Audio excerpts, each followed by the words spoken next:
Boa noite. Hoje, segunda-feira, dia 13. Né? Contagem regressiva aí para semana que vem, se Deus me permitir,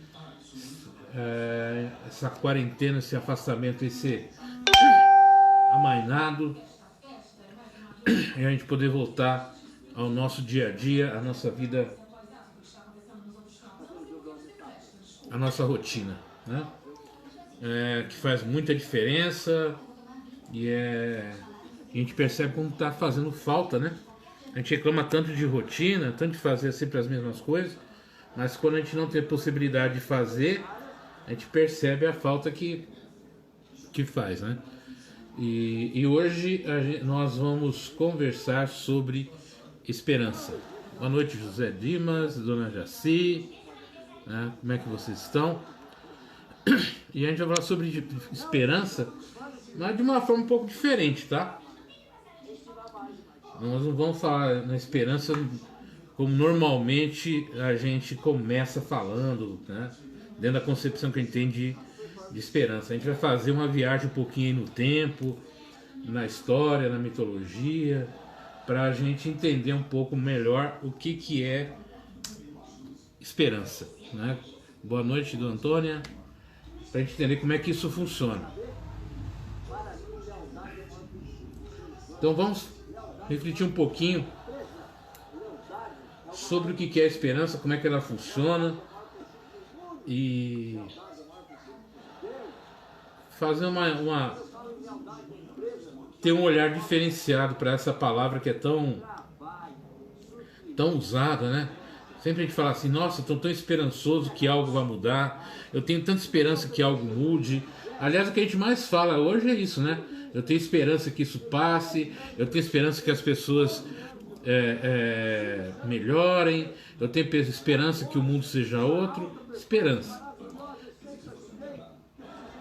Mas da onde vem essa visão de esperança? O que é esperança de fato? Então a gente vai fazer uma viagemzinha no tempo e eu vou contar um pouquinho a história de Pandora, né?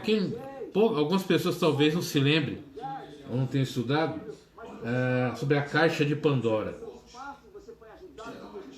O que é a caixa de Pandora?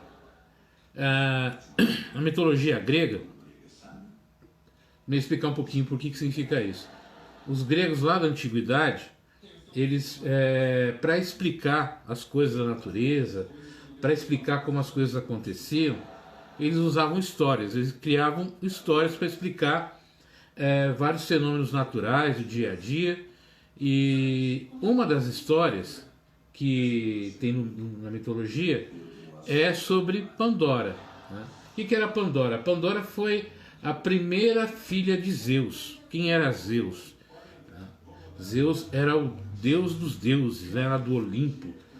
E ele, para se vingar dos homens, depois que Prometeu, que era um dos deuses, né, roubou o fogo e trouxe para os homens, né, ou seja, nessa história que ele está querendo explicar melhor. Como eles não sabiam explicar, por exemplo, como é que o homem ganhou fogo, vamos dizer assim. Porque antes do homem aprender a utilizar o fogo, ele comia as coisas cruas, vamos dizer, carne crua, comida crua, porque ele não sabia lidar com fogo. Até que um dia um raio cai numa árvore, né, e eles veem aquela reação, aquilo acontecendo, aquela árvore pegando fogo. Alguém tem ideia, por exemplo, de colocar um pedaço de carne, alguma coisa ali, e assar, e viu que o gosto era bacana, e eles começaram a utilizar o fogo na árvore provocado pelo raio. Só que os gregos, para explicar isso daí, eles criaram história. Então uma das histórias é que esse Zeus, quando criou o mundo, ele não deu o fogo para os homens. Então os homens eles não tinham essa possibilidade de uso dessa energia. E aí Prometeu, que era um dos deuses, ele vai e rouba esse fogo de Zeus e dá de presente ao homem.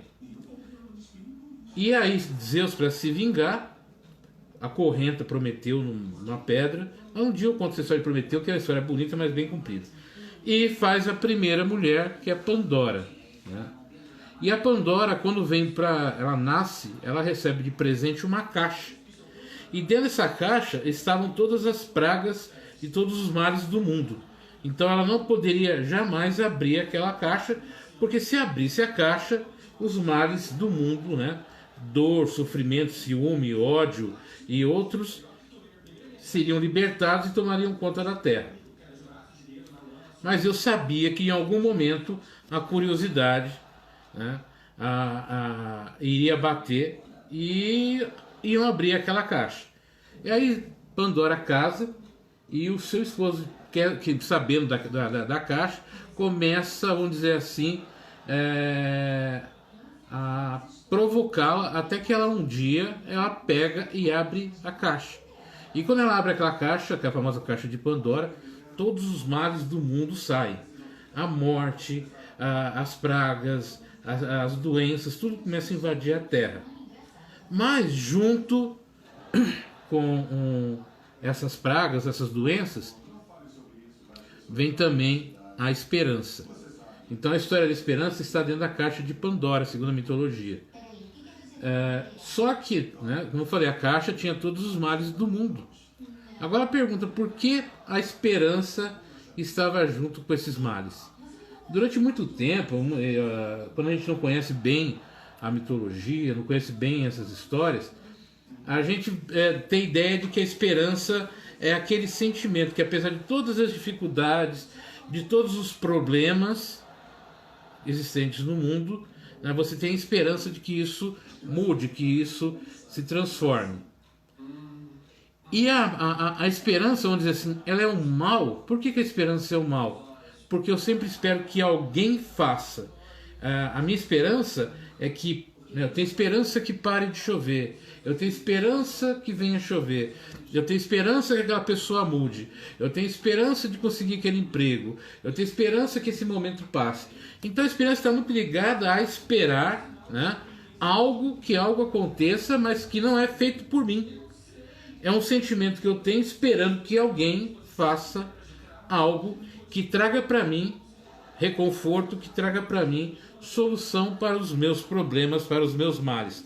Então a esperança acaba perdendo o sentido, acaba adquirindo o sentido de uma coisa que ela está ali, mas ela não opera transformação, ela não cria transformação, porque eu estou sempre esperando. Eu estou esperando que alguém faça. Eu estou esperando que alguém seja. Eu estou esperando que alguma coisa aconteça. E falta o que ali?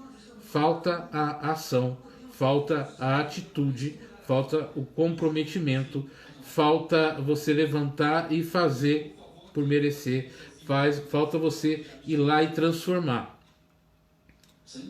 Nesse processo da esperança, se eu ficar sempre esperando que alguém faça alguma coisa por mim, sempre ficar esperando que alguém mude o mundo por mim, ou se transforme as coisas nunca acontecem. E a gente vive muito isso na nossa vida. Eu coloco as minhas esperanças na eleição, num político, eu coloco as minhas esperanças, porque eu espero que ele transforme o meu mundo, faça as coisas que dependem de mim, né? Coisas que só eu deveria fazer. Eu tenho esperança que no relacionamento, num casamento, a minha esposa, o meu marido, meu companheiro, minha companheira, me faça feliz, me transforme, ou seja, eu estou sempre colocando no outro. Eu tenho esperança que o meu filho se transforme, eu tenho esperança que o meu filho assuma um outro rumo, eu tenho esperança de comprar uma casa nova. Eu estou sempre esperando, mas não estou nunca agindo. E esse sentimento de ficar esperando alguém fazer algo por mim é muito frustrante. Porque as pessoas não vão fazer por mim, vão fazer por elas. E como eu também, muitas vezes, eu não vou fazer pelo outro, eu vou fazer por mim. Então, como é que a gente pode transformar a esperança num outro significado? Né? Como é que a gente transforma a esperança? É quando eu transformo a esperança em motivação. Quando eu transformo a esperança num gesto de atitude. num gesto de fé, num gesto de transformação, num gesto de mudança. Eu preciso entender como as coisas funcionam. A gente tem muita preguiça de conhecimento, a gente tem muita preguiça de informação. A gente está sempre esperando que Deus faça, que Deus realize, mas está fazendo muito pouco para que isso aconteça. Porque a gente não transforma, a gente não trabalha a nossa transformação, a gente não cria métodos e atitudes mais produtivos para a nossa própria vida. E quando a gente fala de transformação no sentido de fé, né, que é o acreditar, mesmo que tudo seja aparentemente contra, mas de acreditar que algo melhor vai acontecer, mais do que a fé é a ação de transformar aquilo. Além de eu acreditar, saber que isso vai transformar, é pegar aquele momento que não é muito legal, que não é muito bacana, e criar algo, transformar algo, fazer algo diferente, algo para mim. Aí eu vou fazer uma pergunta para vocês, e vou fazer para mim também. Desde que nós começamos a viver esse processo de afastamento social, dessa mudança total, o que cada um de vocês, nesse período todo, fez para se transformar, fez para melhorar, fez para sair dessa situação, fez para que quando a coisa acabar, você ter uma outra forma de vida. O que você fez? Qual é o teu processo? Qual a tua atitude? Como é que você vai transformar essa esperança em ação? Como é que você está transformando essa esperança em atitude, em realização, em trabalho? Vocês já pararam para pensar o que vocês estão fazendo, né? Ou o que nós estamos fazendo? Você tem estudado?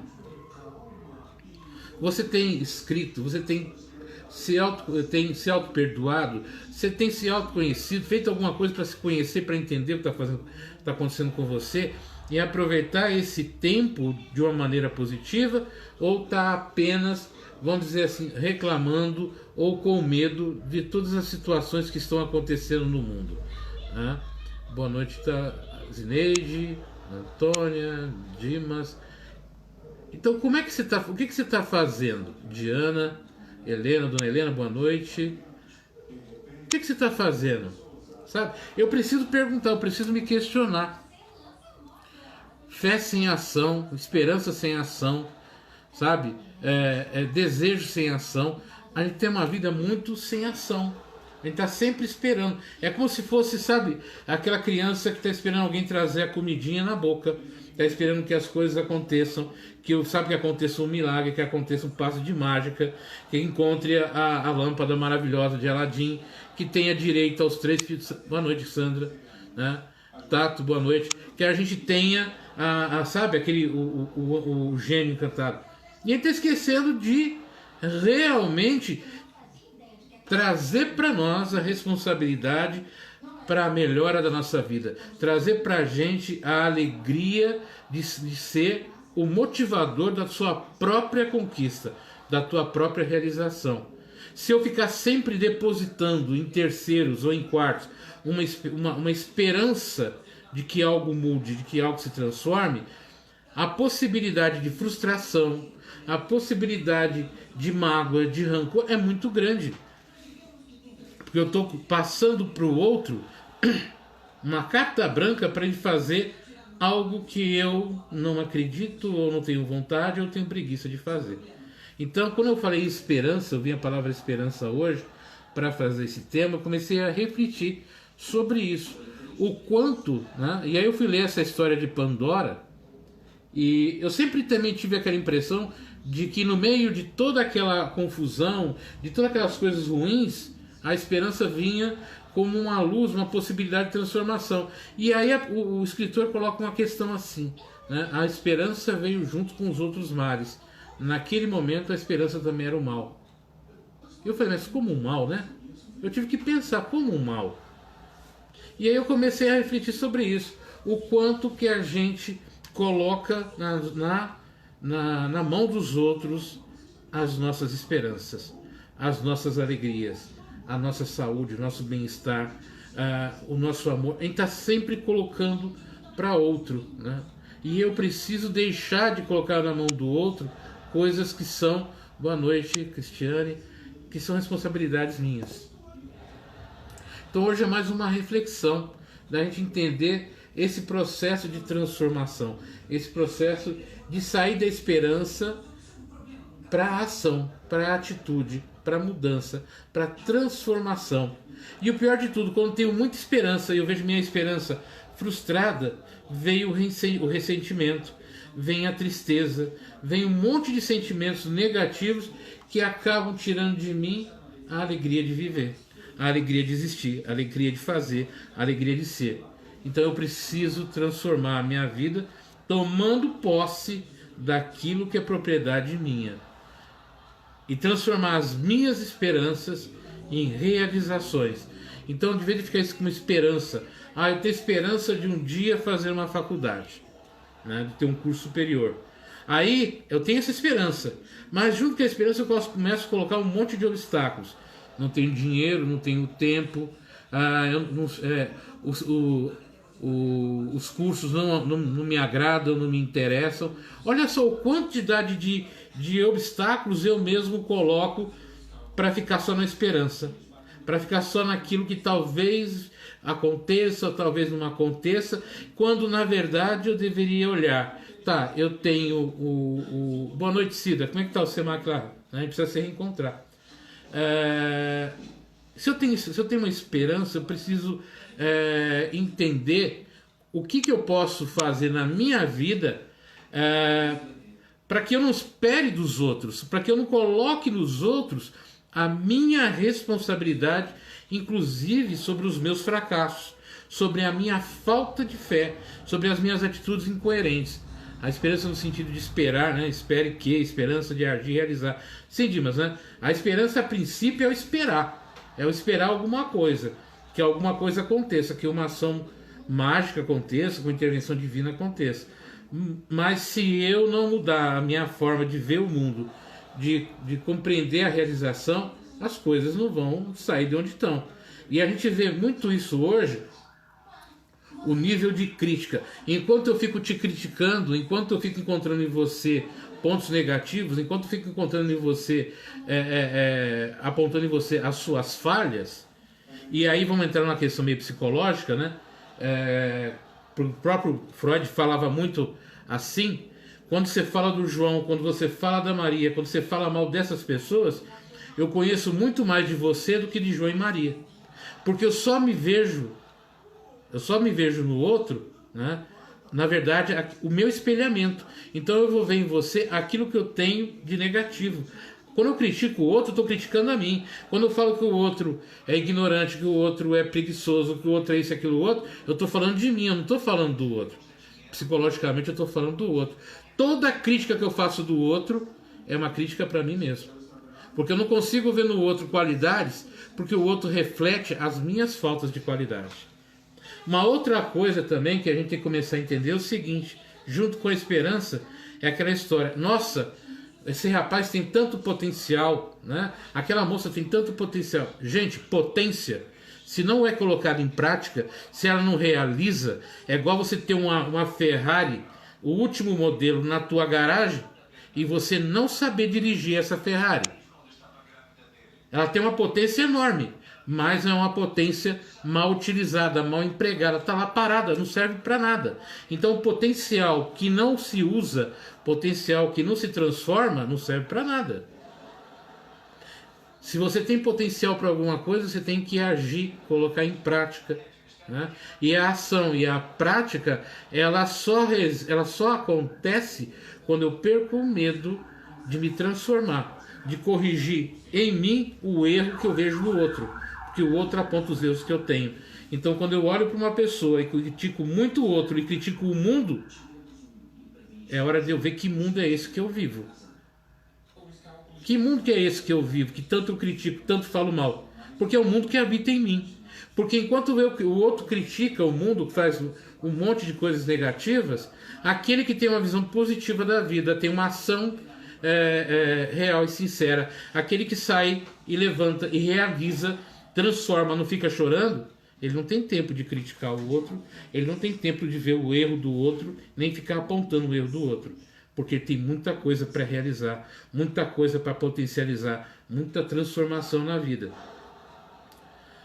o que, que eu tenho feito nesses dias? Como eu tenho feito nesses dias? Quais as coisas que eu tenho feito nesses dias? Aí eu vou perguntar, fora esses dias, o que, que nós temos feito? Né? Qual é a nossa vida?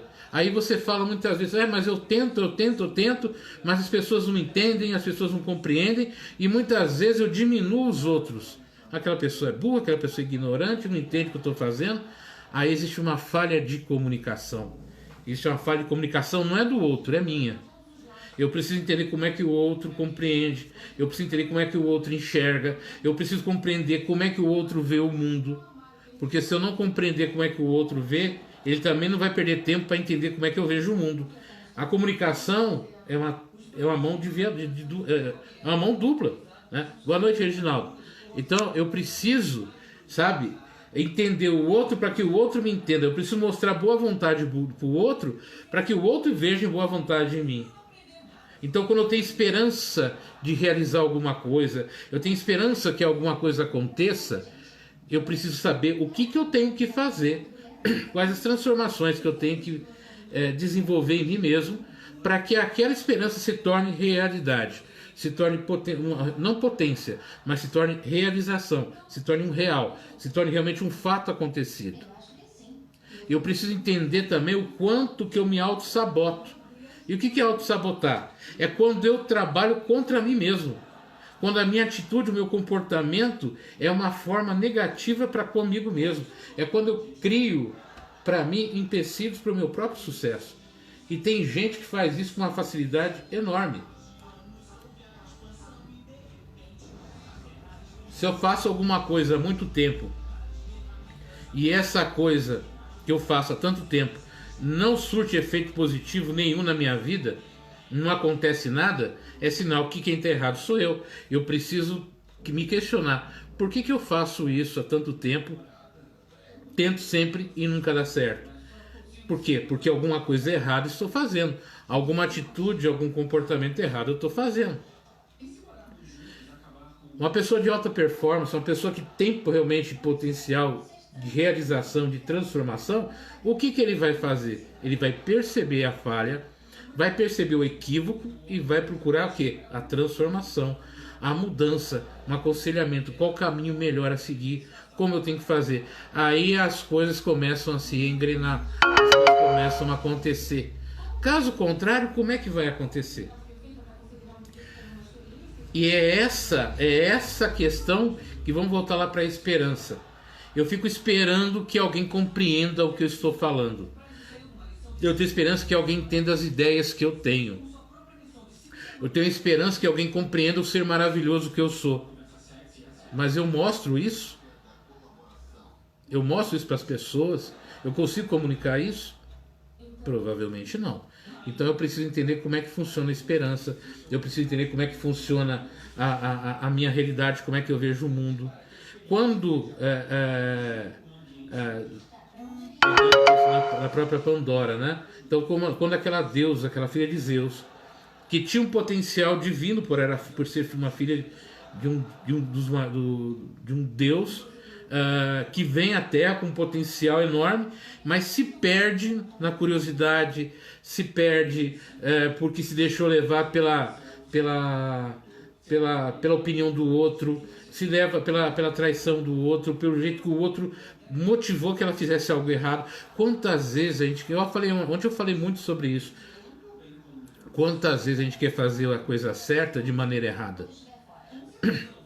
Quantas vezes a gente quer ter atalhos? Quantas vezes a gente não quer seguir o caminho correto das coisas? Tudo isso vai tirando da gente o quê? A esperança. Porque quando eu vejo que essas coisas não realizam, eu vou perdendo a esperança, aí eu me torno uma pessoa descrente, sem fé, sem perspectiva, né? Uma pessoa reprimida, uma pessoa triste, amargurada, ranzinza, nervosa. Então a esperança ela é um ponto onde se de equilíbrio. Se eu pego a esperança e transformo em algo ativo, ela me traz fé, realização, transformação, sabe? E conquista. Se eu pego a fé e espero que realmente algo aconteça. Eu não trabalho nada para isso. Sento e espero que as pessoas me reconheçam. Espero que as pessoas me compreendam. Elas se transformem em algo mais negativo ainda. Que é o desespero, a frustração, a mágoa, rancor, decepção, egoísmo. Tudo isso se transforma. Então a esperança tem essa dualidade também. Então como é que eu vou trabalhar isso? Como é que eu vou mudar isso na minha vida? Então eu preciso aprender a transformar através das minhas ações, do meu comportamento, minhas perspectivas de vida. Há quanto tempo, né, você vive de esperança? Há quanto tempo você realmente não faz algo por você? Há quanto tempo você não ousa? Há quanto tempo você não se aventura? Há quanto tempo você não tenta fazer algo diferente? Tem gente que faz sempre a mesma coisa do mesmo jeito, na mesma hora, na mesma batida, né? Tem uma mente assim, né? Engessada, só vê as coisas de um jeito, só tem um tipo de opinião, só vê as coisas, só vê o mundo assim. E quando eu tenho esse tipo de visão, a chance de eu perder oportunidades, a chance de eu me realizar pessoalmente, profissionalmente, amorosamente, outras coisas, ela se perde.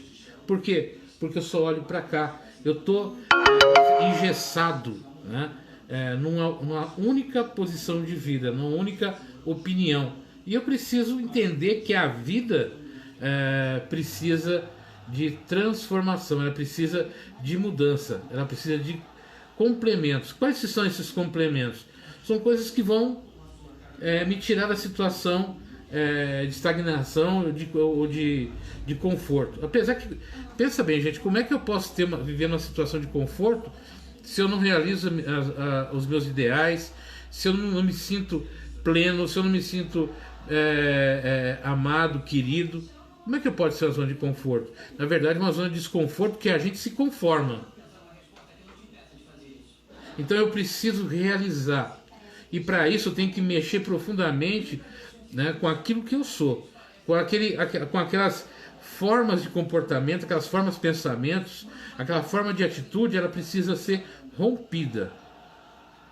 Né? O que a gente chama, vamos dizer assim, psicologicamente, chama de pré-consciente. Né? Tem o inconsciente e o pré-consciente. São as coisas que vão acontecendo durante a vida e que a gente esconde no nosso inconsciente e não quer ver, né?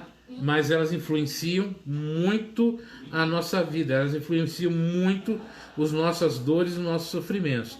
Muitas vezes são atitudes e comportamentos que nós temos e queremos disfarçar, mostrar que não temos, mas estão ali presentes. Então eu preciso entender como é que eu trabalho a minha vida, como é que eu lido com a esperança. E para isso eu preciso mudar, né? E para isso eu preciso me transformar. E esse período que nós estamos vivendo, que a gente fica um pouco engessado, a gente vai ver também, né, várias pessoas agindo de maneiras diferentes. Né? Então a gente vai ver pessoas que estão cumprindo as determinações. Boa noite, Aline. As determinações que o governo está passando, tem outras que não estão, tem outros que pensam isso, tem outros que pensam aquilo. Se eu ficar questionando quem cumpre ou quem não cumpre, eu deixo fazer a minha parte. Isso não quer dizer me conformar com o que o outro deixa de fazer, porque cada um tem seu livre-arbítrio e as consequências das suas ações. Mas se eu ficar pensando muito, me preocupando muito com o que o outro está deixando de fazer, eu deixo fazer a minha parte. Né? E o que é a minha parte nesse momento? É o que eu posso fazer melhor para mim e por mim. Se para mim, de repente, ficar em casa cumprindo as normas, cumprindo esse afastamento, estudando, conversando, me reconciliando com pessoas, reencontrando amigos, mesmo que seja de uma maneira virtual, eu estou crescendo. Na hora que terminar esse processo, eu vou sair dele saudável, mais forte e preparado para as adversidades. Se eu ficar nesse processo também, mas ficando olhando o outro que não coloca máscara, olhando o outro que fica saindo na rua, ficando a coisa errada que o outro faz, eu deixo de estudar, eu deixo de me aperfeiçoar, eu deixo de cuidar da minha vida, eu deixo de fazer o melhor para mim, porque eu fiquei perdendo tempo olhando para o outro. Então é hora, isso não é ser egoísta, gente, é bem diferente.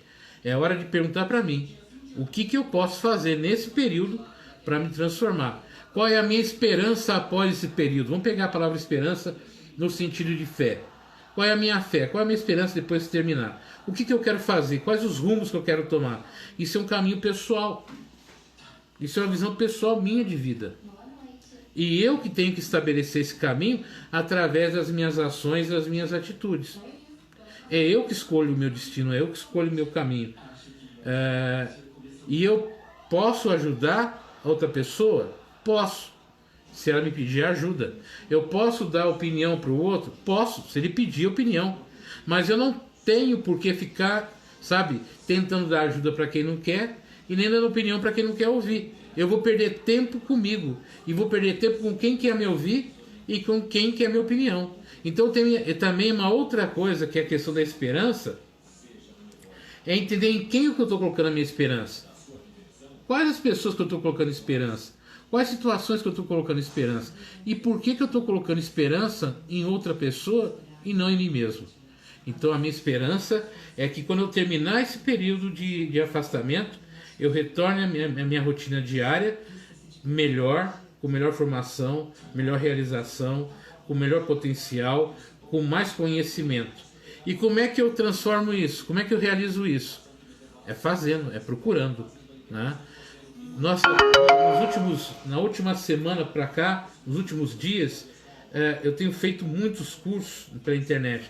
E apareceu assim cursos assim que no dia a dia eu não conseguiria fazer.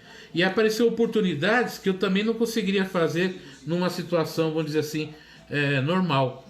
O que eu fiz? Eu poderia ter deixado, não, né? Deixa pra lá, depois eu vejo isso, depois eu faço.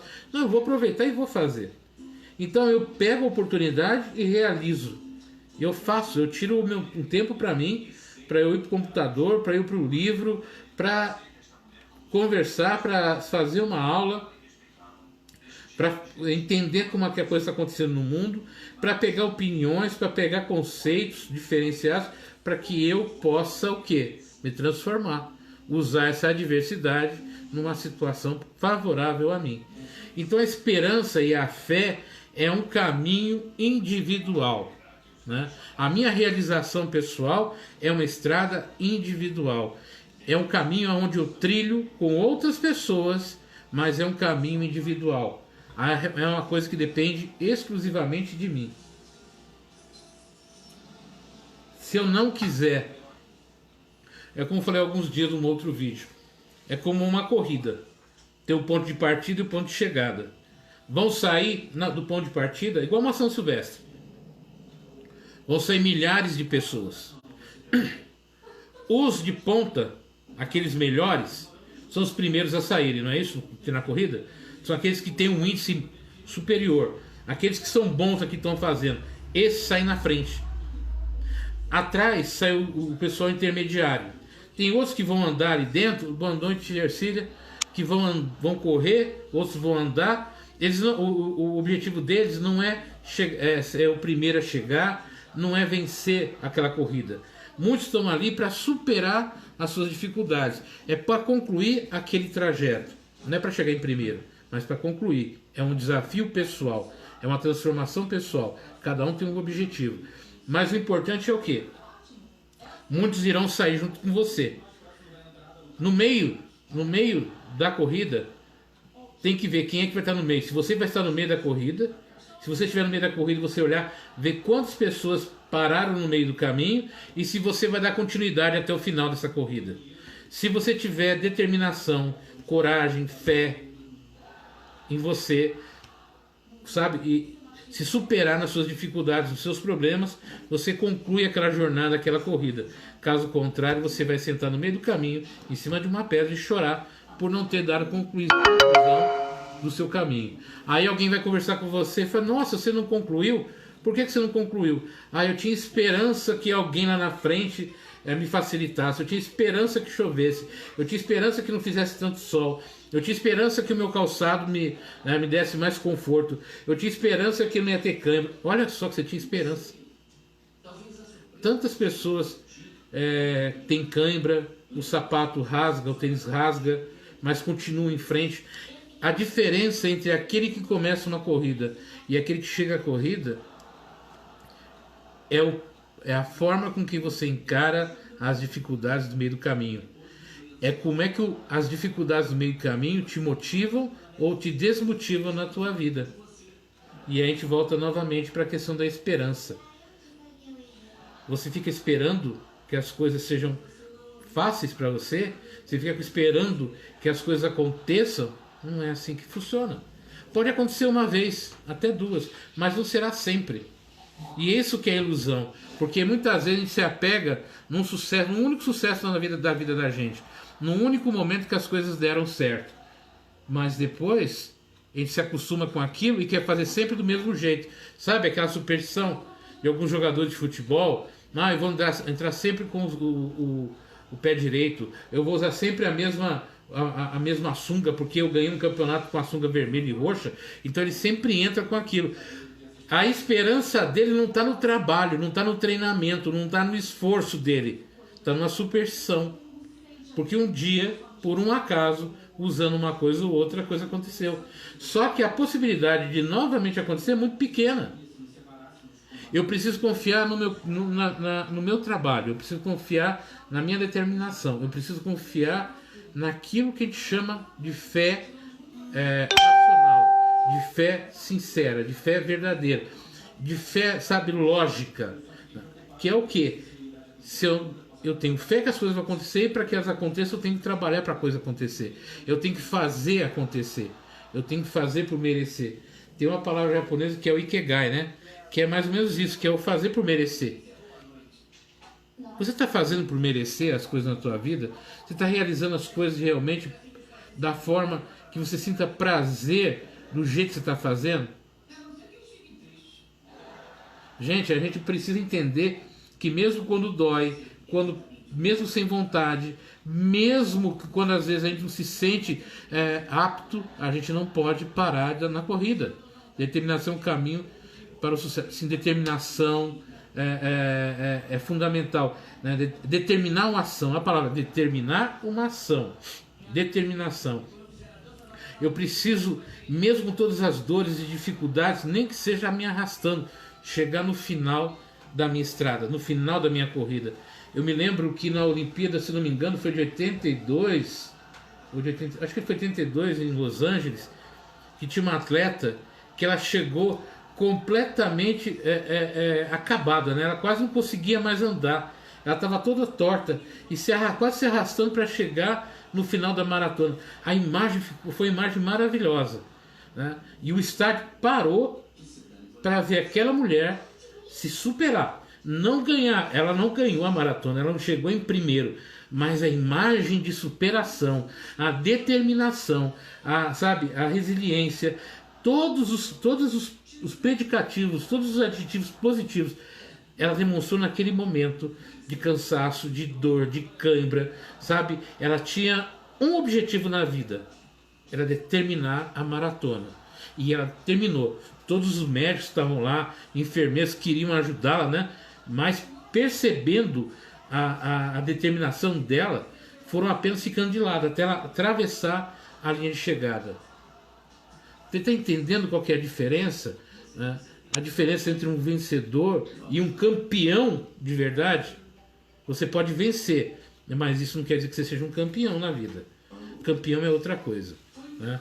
Campeão é aquele que vence todas as adversidades. Ele não vai chegar sempre em primeiro, mas sempre vai terminar a sua tarefa, sempre vai terminar aquilo que começou. Isso é determinação, né? A gente tem um outro exemplo, o próprio brasileiro aqui, que agora me fugiu o nome, que também ele não ganhou, ele estava na frente lá na Grécia para ganhar a maratona, aí veio um louco aí que de repente empurrou ele. Mas olha só o que a vida faz. Se ele tivesse ganhado a maratona, ele teria sido esquecido no outro dia, porque ele foi mais um que venceu a maratona, como tantos que venceram a maratona. Mas aquela pessoa que empurrou por uma loucura ou por qualquer outra coisa, colocou aquele homem na história, aquele brasileiro na história. Ele chegou até a ganhar um prêmio olímpico, né? Da ação dele. Ele foi empurrado, mas ele não parou de correr. Ele continuou correndo, chegou em terceiro, não brigou com a pessoa, não se exaltou e pegou a adversidade do momento e transformou no momento de campeão. Veja bem o que eu falei. Ser vencedor é uma coisa, ser campeão é outra, né? Se você tiver no campeonato, você pode vencer várias lutas, várias corridas. Mas se você não vencer a luta final, você não será o campeão. Lembra da Copa de 82, a gente está falando um pouquinho de esporte, a melhor seleção do mundo, né?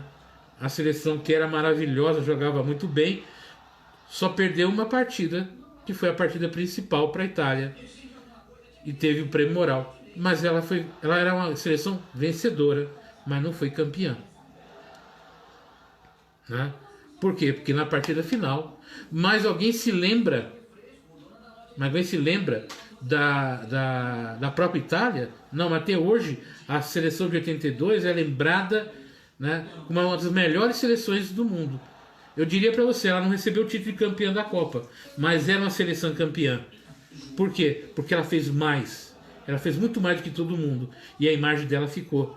Os outros campeonatos que o Brasil teve após, o Brasil chegou ao Hexa, ao Penta, mas não, ele chegou como vencedor. Foi campeão, mas não com com aquela coisa realmente do campeão, com aquele status do campeão. E qual é o status do campeão?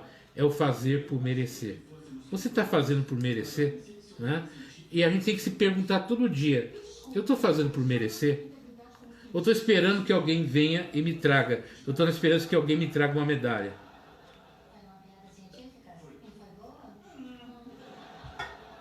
Então eu preciso ser campeão da minha própria vida, né? Eu preciso ter sempre um challenger. Challenger é desafio. Eu preciso me desafiar todo dia a ser melhor, a ser mais completo, a superar as dificuldades. Eu tenho que parar. A gente tem mania de querer fazer só as coisas que a gente gosta na questão de estudo, de trabalho. Eu tenho que aprender a gostar do que eu faço.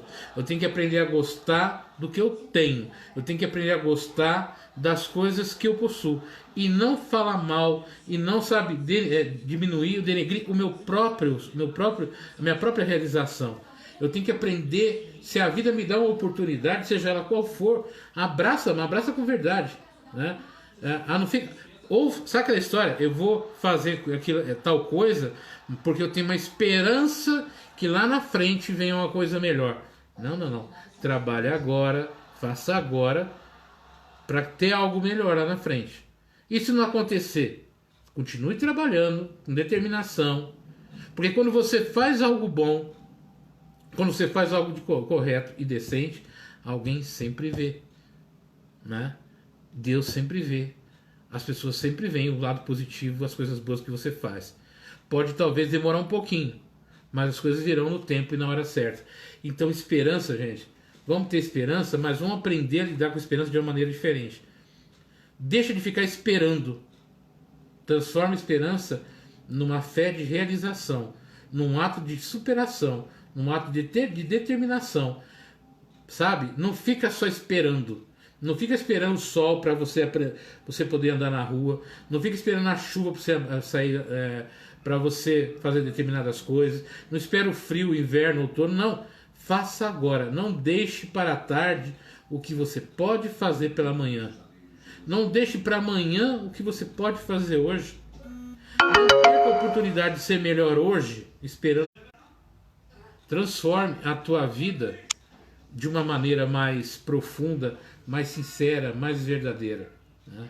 Então era isso que eu queria falar um pouquinho para vocês hoje, pra gente não ficar esperando as coisas, sabe? Não coloca a tua alegria não coloca a tua alegria na mão do outro, não coloca a tua esperança na mão do outro, não coloca as tuas realizações na mão do outro, não deixa para os outros cuidarem da tua vida, não coloca a tua vida na mão alheia. A vida é tua, as realizações são tuas. Trabalha, se esforça, realiza aquilo que é teu. Faça a diferença, mas faça de verdade. Faça de maneira sincera e correta. E a gente vai ver, você vai ver como a tua vida vai mudar, né? Então, tem uma boa noite, né? Foi muito bom conversar com vocês hoje. Amanhã é terça-feira, a gente tem mais uma aula do curso preparatório da EC. Vai ser às 9 horas também. Vai ser a nossa sexta aula, se não me engano. Vai o quinto, sexto tema. Então amanhã tem o curso, né? Quem quiser participar, vocês são os alunos da EC, espero vocês amanhã. Mas a aula é aberta, o curso é aberto. Que vocês quiserem participar, sejam bem-vindos. Tenham uma ótima noite, obrigado pela companhia. Depois que eu vou converter esse vídeo, como sempre falo, vou passar para o YouTube. Quem puder entrar depois no YouTube lá, curtir, né? Se inscrever no canal para a gente ter mais visibilidade, eu agradeço profundamente. Compartilhe esse vídeo, se vocês puderem, com mais pessoas. Compartilhe esse vídeo com mais, para chegar para mais gente. Se vocês acharem que esse vídeo foi legal, foi bacana, foi útil, né? E vamos trabalhar para que quando isso tudo acabar e tá pronto, daqui perto vai acabar, com certeza vai acabar, a gente esteja preparado para sermos pessoas muito melhores do que aquelas que começaram, né? E evitando sempre os atalhos. Siga as dificuldades da vida, acredita nas dificuldades e não tente as facilidades. Facilidade sempre é problema na vida. A maior facilidade que você pode conseguir é no estudo, na ética, na sua moral, no seu comportamento, determinação e a sua resiliência, né, de transformar a sua vida. Tá? Fiquem com Deus, tenham uma ótima noite e até mais.